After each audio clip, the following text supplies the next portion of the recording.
আজ মাতৃদিবস। পৃথিবীর সকল মাকে শুভ মাতৃদিবসের শুভেচ্ছা জানাই। সকল মায়েদের সন্তান থাকুক দুধে ভাতে, আর সব সন্তানদের মায়েদের জীবন সন্তানদের জড়িয়ে আনন্দে আনন্দে ভরে উঠুক। স্পেশাল লস্যি বাবা, এই দিনটা তো আমাদের পক্ষে স্পেশাল করেই তো দিয়েছো গো। মায়ের জন্য প্রতিদিনই স্পেশাল, তবু একটা দিন উদযাপন করা আর কি।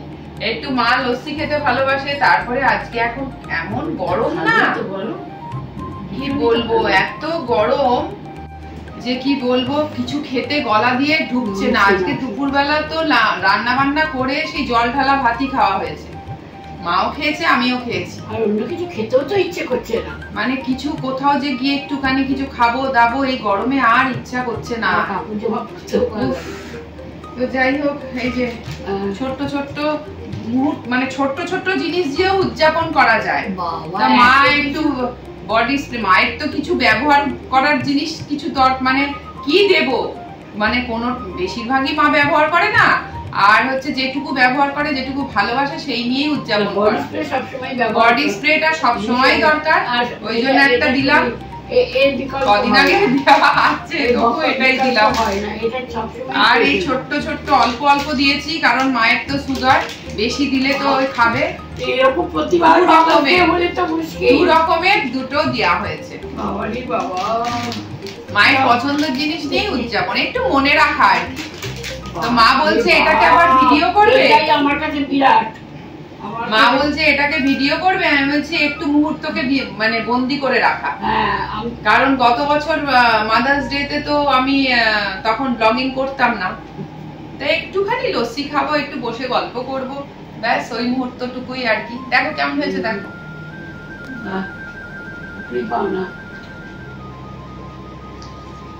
এখনকার মানে এর থেকে বড় খাদ্য আর বলে নেই।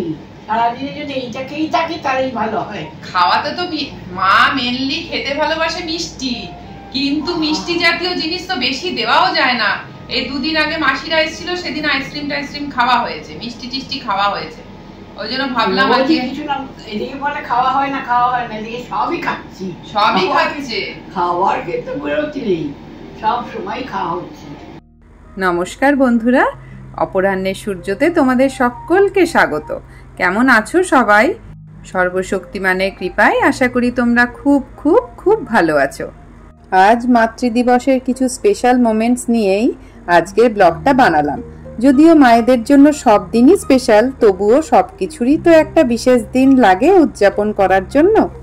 আমার শাশুড়ি মায়ের শারীরিক উপস্থিতি না থাকলেও ওনার অবদান আমার জীবনে অনেকখানি, তাই আজকের ভিডিওতে উনিও রইলেন। তোমায় হৃদ মাঝারে রাখবো, ছেড়ে দেব না, তোমায় হৃদয় মাঝে রাখবো, ছেড়ে দেব না, তোমায় বক্ষ মাঝে রাখবো, ছেড়ে দেব না।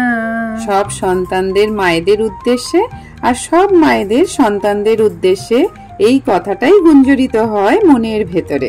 এসব কিছুই যুগের সঙ্গে তাল মিলিয়ে চলা। আগে তো মাতৃদিবস বলে কিছুই ছিল না, কিন্তু যুগ বদলেছে, নতুনকে বরণ করে নিতেই হবে। তো অবশ্যই নতুনত্বগুলো জীবনে যোগ হওয়ায় একঘেয়েমিটাও কিছুটা কেটেছে।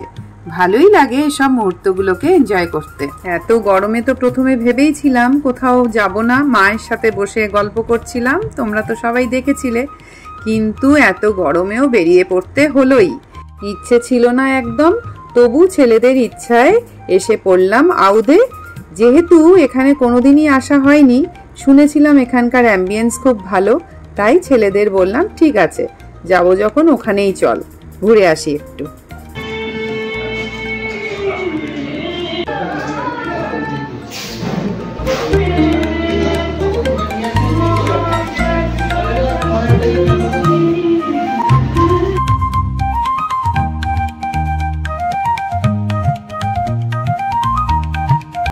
আউদ 1590 হলো কলকাতার একটি রেস্তোরাঁ, যা মুঘল যুগ থেকে উদ্ভূত ভারতীয় রান্নার ধরন আউদি খাবারের ওপর বিশেষভাবে নির্ভরশীল।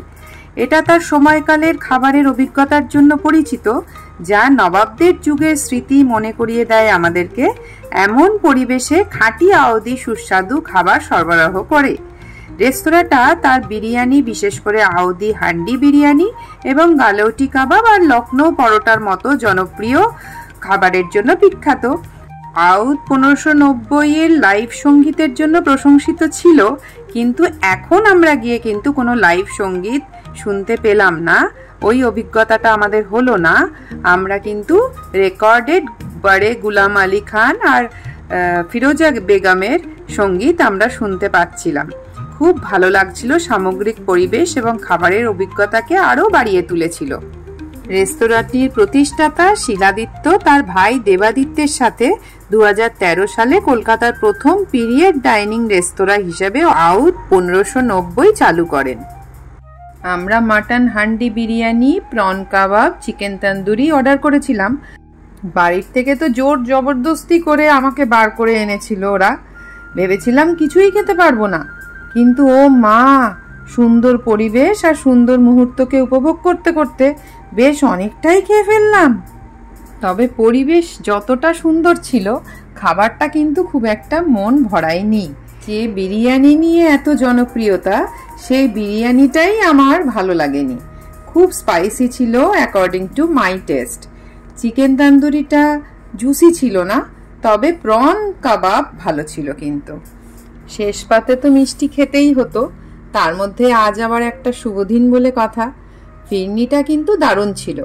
যত জায়গায় ফিরনি খেয়েছি, এটা কিন্তু বেস্ট একদম এখনো পর্যন্ত। মা তো আজ আমাদের সাথে আসেনি, বললাম না আমাদের প্ল্যান করতে করতেই 9:15 বেজে গেছিল। মায়ের ততক্ষণে ডিনার কমপ্লিট হয়ে গেছিল। আজ যদি মা আমাদের সাথে থাকতো, তবে আজ সম্পূর্ণ হতো সবটা।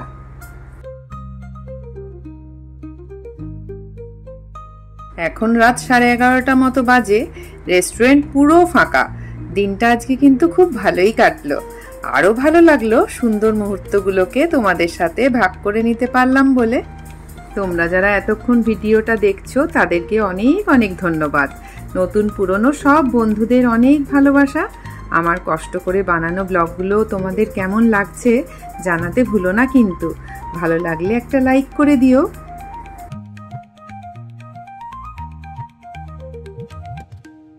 অনেক রাত হয়ে গেল, চলো এবার বাড়ি ফেরার পালা। আজকের মতো ব্লগটা এতটুকুই রইল। দেখা হচ্ছে তোমাদের সাথে আবার পরের ব্লগে। ততক্ষণ পর্যন্ত তোমরা সবাই খুব খুব খুব ভালো থেকো।